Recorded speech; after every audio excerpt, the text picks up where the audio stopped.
off our own backsides and try and be Christians ourselves. Because it's also this position that we're de facto default, but we don't really want to bother with it too much. We'll only get up in arms if we feel someone is threatening us about it. Yeah, I think my position pretty much with regard to education. And on that note, Damon, I got to let you go because we've got all lines set up in like 12 minutes. But I think my de facto position on this is that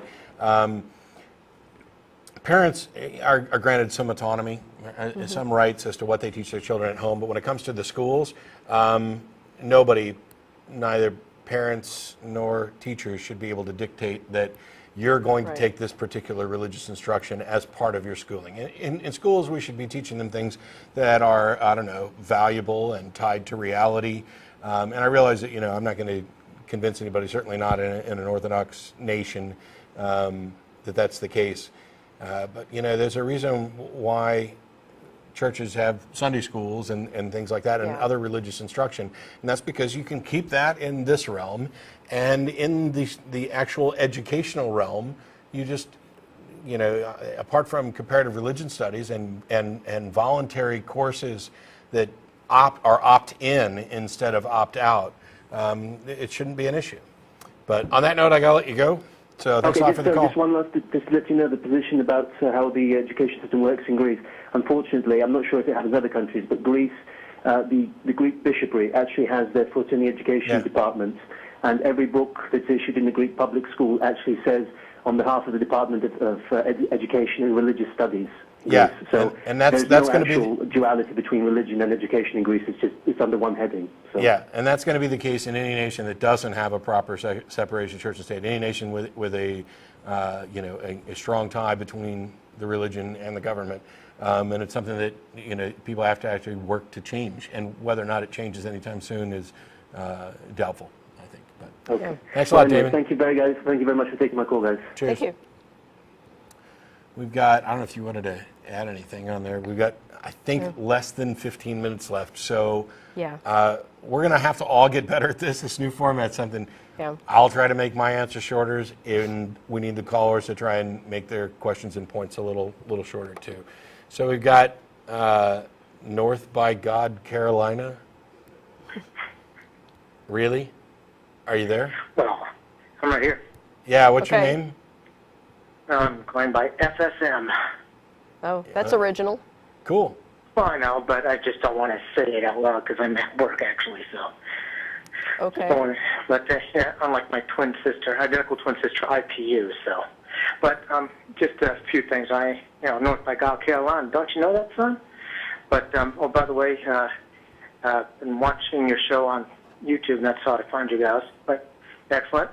But I was going back to what you were saying there, Matt, about on your why the secular humanism or secular morality is superior.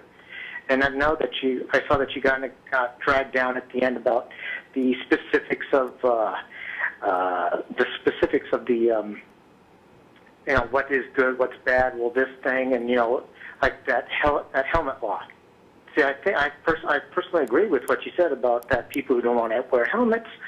That's their problem. They should, if you don't want to wear helmets, fine. Your insurance doesn't work. You have to pay for it. And then somebody, of course, pointed out that you're overweight. Okay, yeah, fine, thank you. But that's the thing I wanted to say is that one of the things about secularism that I noticed is that a lot of us try to take responsibility. We just don't have rights. We have responsibility.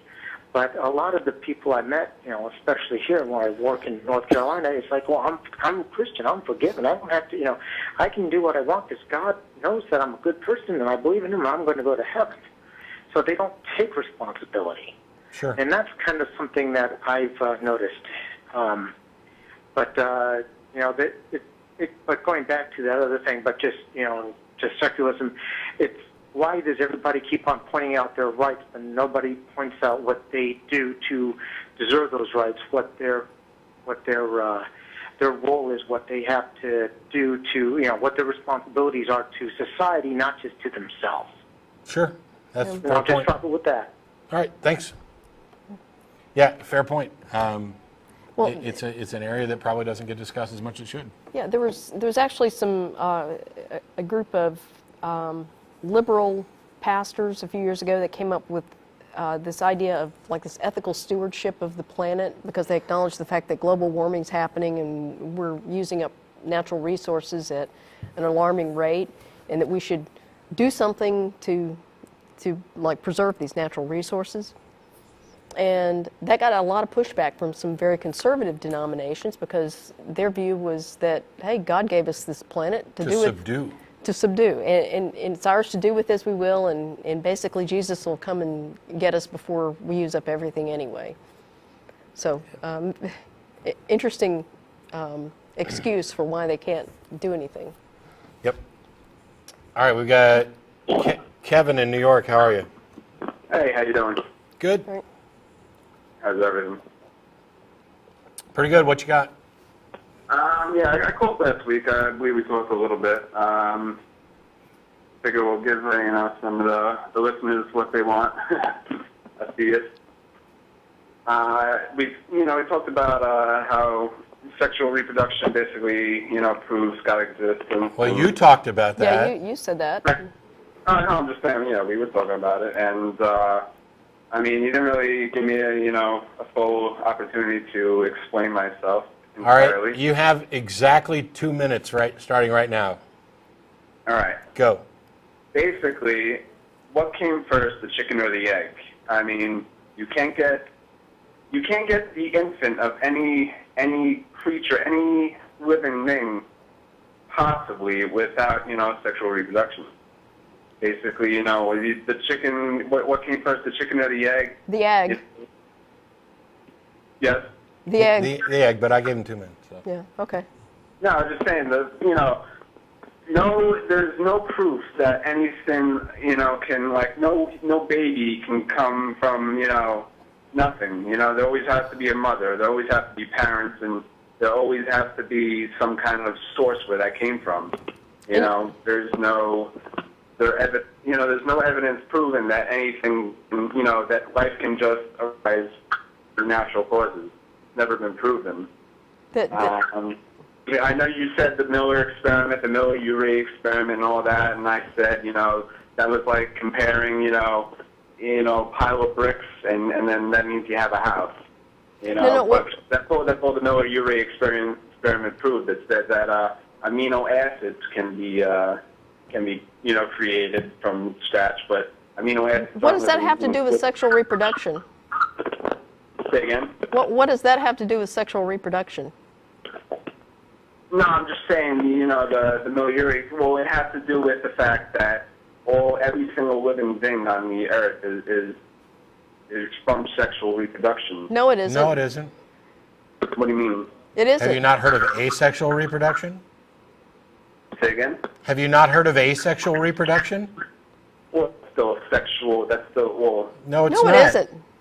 Yeah, but you don't... Have you not heard of parthenogenesis? Even in asexual reproduction, that only means that one organism is the mother and the father, whereas sexual reproduction is two separate organisms. Well, there's asexual... It's still, the word sexual is still in there, so... Oh, my... Well, all right. Oh, holy crap. Bye, Kevin. I don't have time to waste on that. Look up asexual reproduction, look up parthenogenesis, look up abiogenesis, and not just the Miller-Urey thing, look up John Oro's, look up a number of other things, and then look up the fallacy of this has not been proven, therefore I can assert that it's true. Even if we had no evidence of any living thing that did not come from sexual reproduction, it does not mean that that is necessarily the case. As a matter of fact, we have a good understanding, beginning from very early organisms through the current, pretty much exactly how it processed. Yeah. We know about common ancestry. We know about how sexual reproduction has been driven by natural selection, and we know all the way back, within reason, within some limits, to the original organisms, or we can as far back as we can identify, and we've demonstrated that the building blocks of life can come from non-living material through purely electrochemical means. Now, once you have that, not only, even before we had that, your bald assertion that we've only found white swans, therefore there are no black swans, is demonstrably illogical.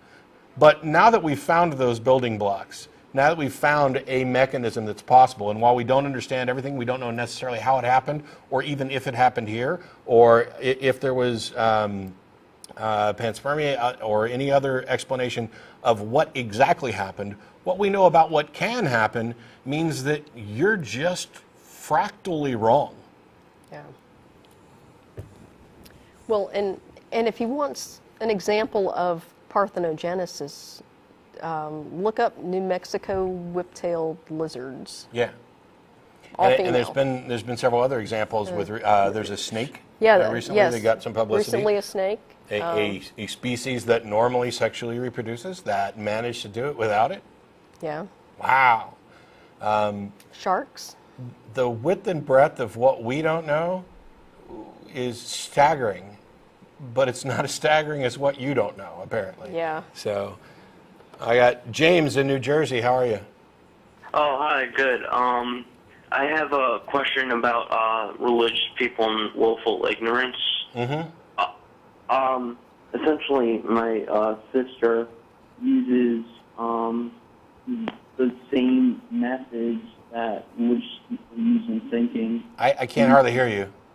Oh, sorry. My sister uses the same methods in thinking as religious people do, and takes that to her education and everything else, and it's essentially destructive, and I can't point out to her why it's wrong that she's not thinking. I'm not really sure I don't know what you're asking. I'm not completely sure what you're asking. I mean, essentially, how do you confront someone with the fact that they're being willfully ignorant, like religious people?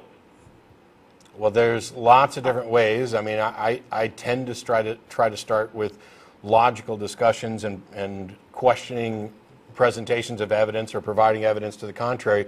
But if you find somebody who is so willfully ignorant that they clearly do not care about truth to the extent that they're willing to engage in critical thinking and examination of evidence, where they don't care enough to establish good standards of evidence, then what you need to do is find a way either to make them care about it, find a way to demonstrate that their particular evidential standards leads to false conclusions, or give up, because there's some people you're just not going to change. Okay, but there's another thing here that I haven't specifically said. Another part of it is that not only does she not like to talk about like things like that, but whenever I talk to her, she tells me, "Oh, I don't want to hear those words that you're saying because they're large." And then don't talk to her. Yeah. Okay. I don't run around knocking on people's doors asking if they've given up their belief in Jesus yet. People call the show. I don't go around to family and friends or people at dinner and randomly just accost them. If somebody doesn't want to have a conversation, you're wrong to push it.